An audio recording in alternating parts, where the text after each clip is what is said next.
Morning student. Last class में बेटा हमने इंपल्स मोमेंटम थ्योरम कर ली थी, इससे रिलेटेड न्यूमेरिकल भी हमने डिस्कस कर लिया था। आज हम बात करेंगे Newton's third law of motion and momentum conservation. Momentum conservation important होता है। थर्ड लॉ में तो केवल स्टेटमेंट ही पूछता है आपसे। Newton's third law action reaction pair भी बोलते हैं। जैसे कोई भी ऑब्जेक्ट होता है, उस पे कोई फोर्स लगाता है दूसरा ऑब्जेक्ट, ठीक है ना, तो उसके ऑपोजिट डायरेक्शन में वो भी उस पे फोर्स लगाता है। इसको अपन एक्शन रिएक्शन पेयर बोलते हैं। सपोज एक पार्टिकल एक ऑब्जेक्ट है जिसका मास m1 है, दूसरा ऑब्जेक्ट आपका m2 है। मान लो m2 की वजह से m1 पे इस डायरेक्शन में कोई फोर्स लगा है, जिसको मैंने रिप्रेजेंट किया F12 वेक्टर से, ठीक है। तो m2 पे भी m1 उसके ऑपोजिट डायरेक्शन में उतना ही फोर्स लगाता है, जिसको अपन रिप्रेजेंट कर रहे हैं F21 वेक्टर से। F12 F21 का magnitude same but direction opposite. This is Newton's third law of motion.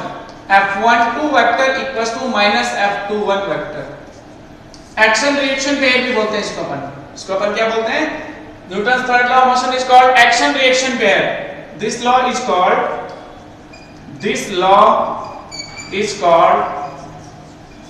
Action reaction pair.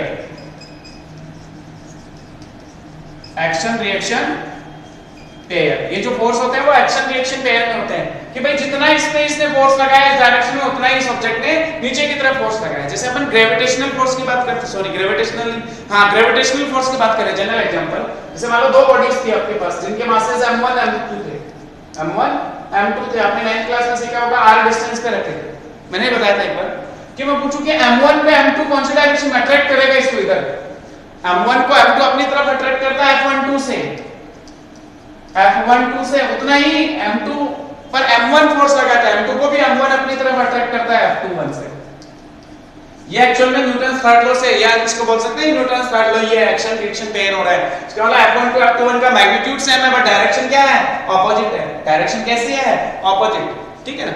तो दो बॉडीज या दो ऑब्जेक्ट एक दूसरे पे फोर्स लगाए ऑपोजिट डायरेक्शन में, जिनका मैग्नीट्यूड सेम डायरेक्शन ऑपोजिट, इसको हम बोलते हैं action reaction pair, Newton's third law of motion. जैसे हम इसके जनरल एग्जांपल की बात करें, गन और बुलेट की बात करते हैं। गन से जब बुलेट फायर करते हैं तो बुलेट पर आगे की तरफ फोर्स लगता है, उतना ही फोर्स गन पे उसके ऑपोजिट डायरेक्शन में पीछे की तरफ लगता है, जिससे अपना जो ये कंधा होता है उसमें झटका लगता है, ठीक है ना। तो जब गन से बुलेट फायर करते हैं तो बुलेट पे आगे की तरफ फोर्स लगता है, ठीक है ना, उतना ही फोर्स उस गन पे पीछे की तरफ लगता है, ठीक है। ये हम जानते हैं। तो ये एग्जांपल हुआ एक्शन रिएक्शन पेयर का, ये न्यूटन्स थर्ड लॉ का। एक जनरल अपन एग्जांपल की बात करें कि ब्लॉक जो है वो किसी सरफेस पे रखा हुआ है जिसका मास m है। एक ब्लॉक एक सरफेस पे रखा हुआ है जिसका मास कितना है बेटा? Small m। अब हम इसमें न्यूटन्स थर्ड लॉ कैसे चेक करते हैं? इस ब्लॉक ने सरफेस पे नीचे की तरफ फोर्स लगाया है mg। ये वाला कौन सा फोर्स हुआ? एक्शन। इसको अपन बोलेंगे एक्शन। कि ब्लॉक ने जो सरफेस पे नीचे की तरफ फोर्स लगाया वो एक्शन mg। क्या इस सरफेस ने उतना ही फोर्स उस ब्लॉक के सरफेस पे ऊपर की तरफ लगाया, जिसको अपन बोला करते हैं नॉर्मल फोर्स, रिएक्शन। इसको हम क्या बोलेंगे? रिएक्शन। तभी तो अपन बोलते हैं n इक्वल्स टू mg या n minus mg equals to 0, net force 0। Action reaction pair, action नीचे की तरफ तो रिएक्शन ऊपर की तरफ, दोनों फोर्स इक्वल है। दोनों फोर्स क्या है? इक्वल है। n इक्वल्स टू mg हम लिखते हैं। ये भी थर्ड लॉ का एग्जांपल है, ठीक है। न्यूटन्स थर्ड लॉ आपको अच्छे से क्लियर हो गया बेटा, कोई दिक्कत नहीं है इसमें। एक्शन रिएक्शन फोर्स भी बोलते हैं इसको अपन, एक्शन रिएक्शन पेयर भी बोलते हैं। कंडीशन है देखो कि किसी भी डायरेक्शन में हो सकता है। देखो अपन जनरल बात करें दो बॉडीज की, ग्रेविटेशनल फोर्स की, तो उस कंडीशन में ये ऐसे ही होते हैं एक्शन रिएक्शन पेयर, ठीक है ना। तो इसमें कंडीशन है कि दोनों बॉडीज को मिलाने वाली जो लाइन है उसके अक्रॉस ही लगता है, बट इसमें ऐसा जरूरी नहीं है। थर्ड लॉ में किधर भी हो सकता है। जैसे मैंने एग्जांपल बताया कि एक बॉडी m1 जिसपे मान लो इसने फोर्स लगाया, इधर कोई म्यूचुअल फोर्स था, ये म्यूचुअल फोर्स हो सकता है, तो m2 पे इसने m1 ने नीचे की तरफ ऑपोजिट डायरेक्शन में उतना ही फोर्स लगाया, एक्शन रिएक्शन पेयर बोलेंगे, ठीक है। बिल्कुल क्लियर हो गया। अगला टॉपिक आपका मोमेंटम कंजर्वेशन। इसमें देखो बेटा डेरिवेशन तो है नहीं, आपको इसकी डेफिनेशन और एग्जांपल ध्यान में रखना है।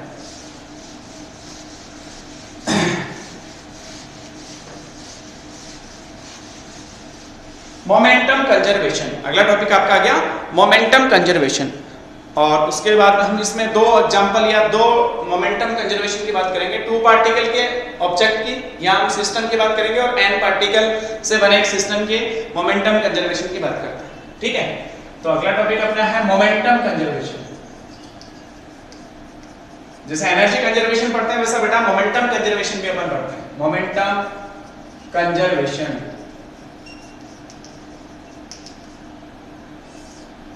देखो, according to Newton second law हमने सीखा हुआ है कि जब किसी ऑब्जेक्ट पे अपन कोई फोर्स अप्लाई करते हैं तो उसकी वैल्यू जो है उसके rate of change of momentum के इक्वल होती है।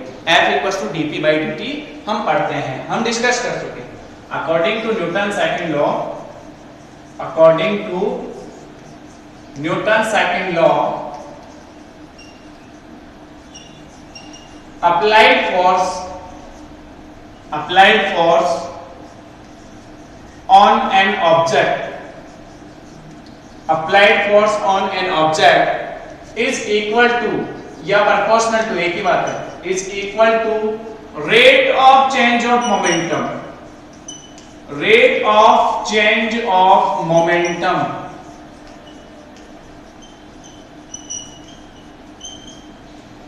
According to Newton's second law, Newton's law या second law, applied force on an object is equal to rate of change of momentum, rate of change of momentum with respect to time, with respect to time, means F = dp/dt। ऐसा formula हम जानते हैं, F = dp/dt। किसी object पे आप force apply कर रहे हो तो फोर्स की वैल्यू कितनी होगी, rate of change of momentum, उसी अकॉर्डिंग उसका मोमेंटम चेंज होगा। जितना फोर्स लगाएंगे उसी रेशियो से उसका मोमेंटम चेंज होता है। तो rate of change of momentum equal to applied force. If external force 0, applied force 0, condition if F = 0, मैंने जो अप्लाई किया हुआ है फोर्स उसको मैं 0 कर दूं तो क्या dp/dt की वैल्यू 0 होगी? dp/dt की वैल्यू 0, मैं dt को 0 में ले जाऊं उधर, देन dp = 0 dt। बहुत साइड इंटीग्रेशन कर लो, ठीक है ना, इंटीग्रेशन आपको आता है। यहां पे 1 का p के रेस्पेक्ट में इंटीग्रेशन क्या हो जाएगा बेटा, p वेक्टर। 0 का इंटीग्रेशन होता है कांस्टेंट, 0 का इंटीग्रेशन होता है कांस्टेंट। p कांस्टेंट का मतलब मोमेंटम कंजर्वेशन। p कांस्टेंट का मीनिंग क्या हुआ, मोमेंटम आपका क्या है, कंजर्व है। ये तो आपने एक जनरल कंजर्वेशन की बात करी। अपन मोमेंटम कंजर्वेशन पढ़ेंगे, system of two particle, momentum conservation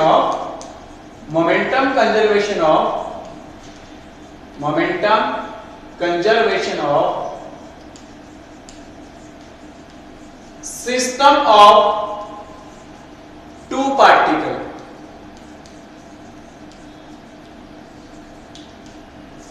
momentum conservation of system of two particle. आपके पास एक पार्टिकल है या दो पार्टिकल है जिनसे एक सिस्टम बनाया हुआ है। सपोज उनके मासेज आपने लिखे m1 m2, इसका मास m1 है, इसका मास m2 है, ठीक है।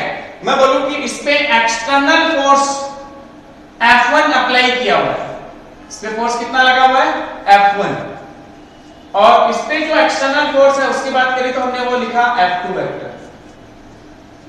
ये तो एक्सटर्नल फोर्स है। If F1 and vector and F2 vector are external force on particles, ठीक है। अब देखो इनके म्यूचुअल की वजह से भी फोर्स लगेगा। या मैं बोलूं कि न्यूटन थर्ड लॉ से m1 पे m2 फोर्स लगाता है, m2 पे m1 फोर्स लगाता है, इस तरह का भी कोई फोर्स होगा। तो जब मैं m1 पर m2 की वजह से फोर्स कैलकुलेट करूं तो m1 को m2 अपनी तरफ अट्रैक्ट कर लेता है F12 से। जैसे ग्रेविटेशनल फोर्स की बात करें तो ये आपके पास म्यूचुअल इंडक्शन बोलते हैं, म्यूचुअल आपस में एक दूसरे पे फोर्स लगाएंगे ये।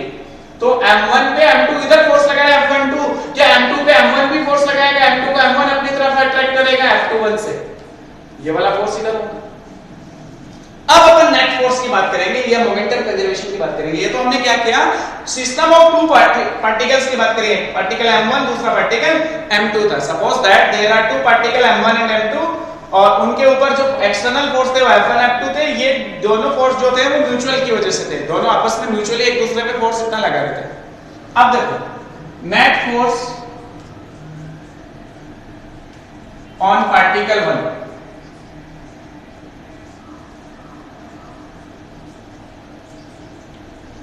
नेट फोर्स ऑन पार्टिकल 1, ये 1 पार्टिकल है, ये 2 पार्टिकल है, ये वाला, ठीक है। कितना होगा F1 vector plus F12 vector addition कर रहे हैं, ऑपोजिट डायरेक्शन होगी तो सब्ट्रैक्ट हो जाएंगे, सेम डायरेक्शन होती तो ऐड हो जाते हैं। जो भी वेक्टर फॉर्म में लिख रहे हैं F12 प्लस F12 किसके इक्वल होना चाहिए? इसका जो मोमेंटम चेंज होगा dp1 upon dt, equation number first. F1 vector plus F12 vector equals to dp1 upon dt। इसी तरह से अपन नेक्स्ट सेकंड पार्टिकल के लिए कैलकुलेट करें। Net force on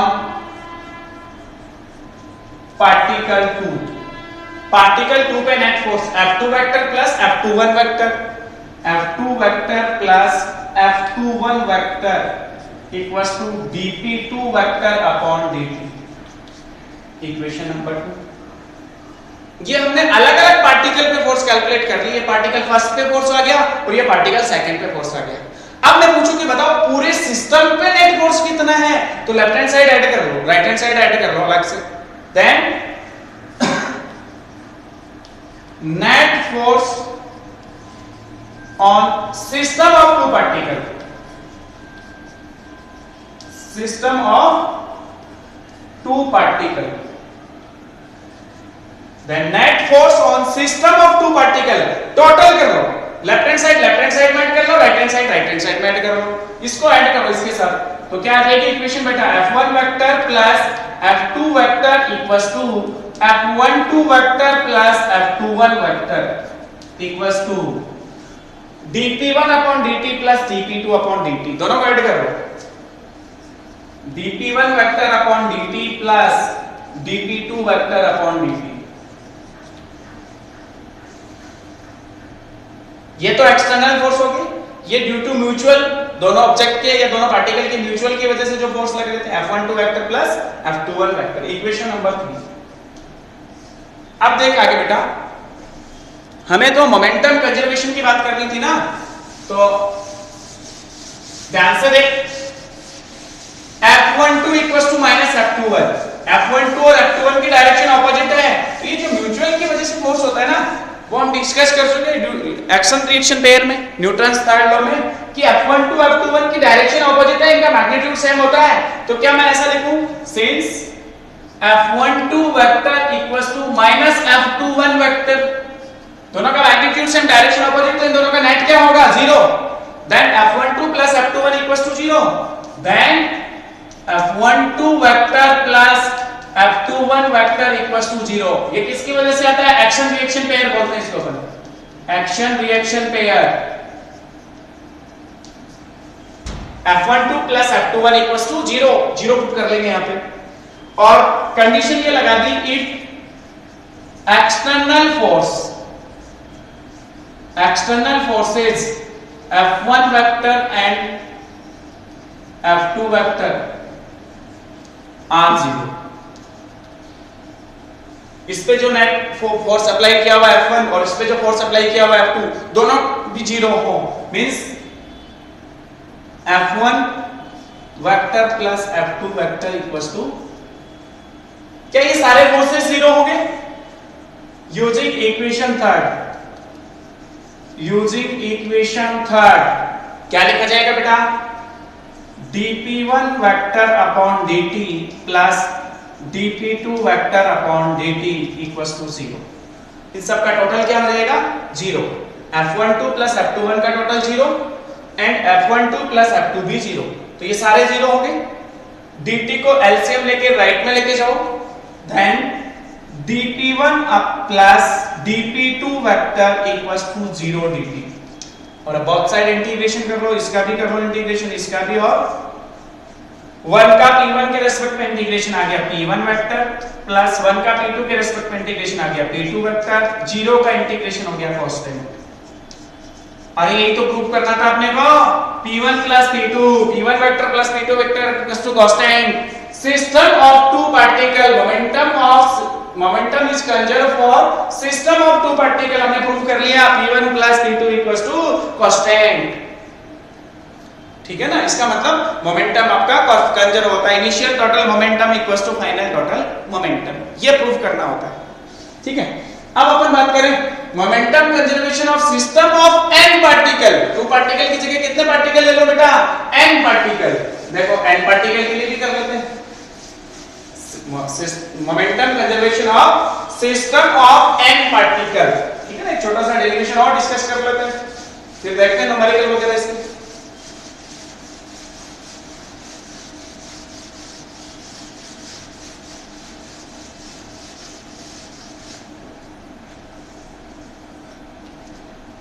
second topic इसी momentum conservation of system of n particle. N particle से system बना हुआ है, उसके मोमेंटम कंजर्वेशन की बात करेंगे। Suppose that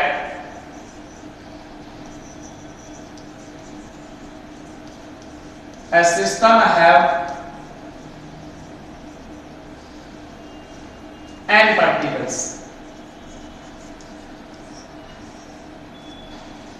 of momentum p1 vector p2 vector up to pn vector. ठीक है ना, पहले पार्टिकल का मोमेंटम p1, दूसरे का p2, तीसरे का p3 up to pn। Then total momentum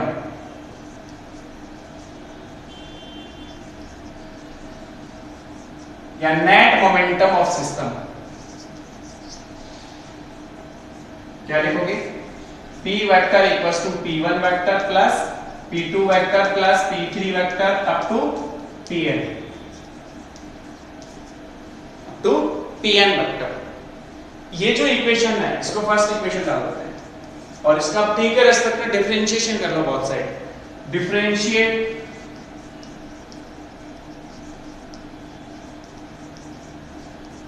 both side with respect to t। Differentiate both side with respect to t। p का बोलो,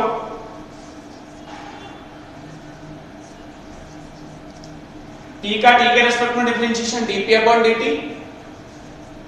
p1 का बोलो dp1 upon dt plus p2 का बोलो dp2 vector upon dt plus p3 का बोलो dp3 upon dt up to pn का बोलो dpn वेक्टर अपॉन dt।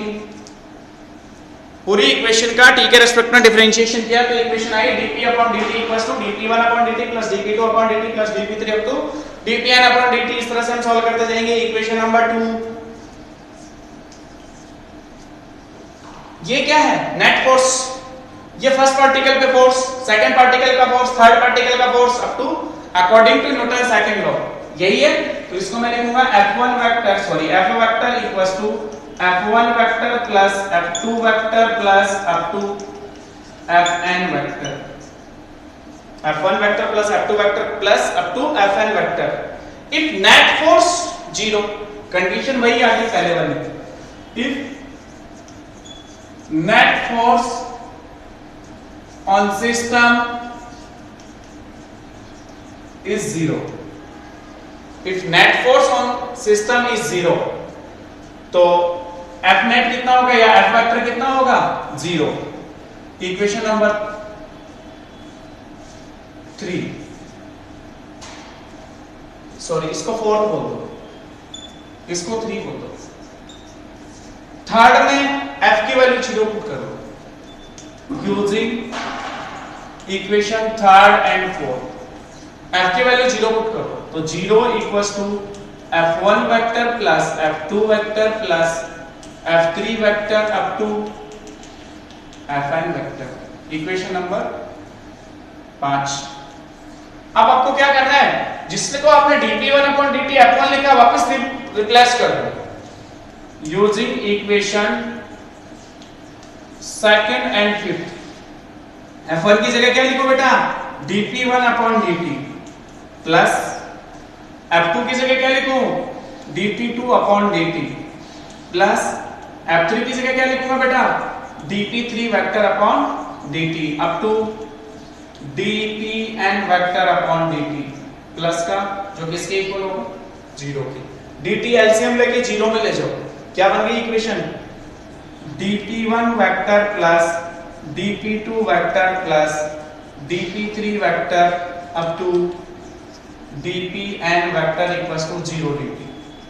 बहुत साइड इंटीग्रेशन कर लो, इसका अलग से कर लो इंटीग्रेशन, सबका अलग अलग हो जाएगा इंटीग्रेशन।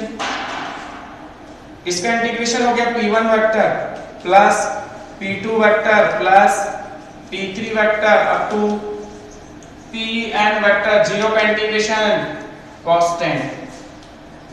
यही तो प्रूफ करना था।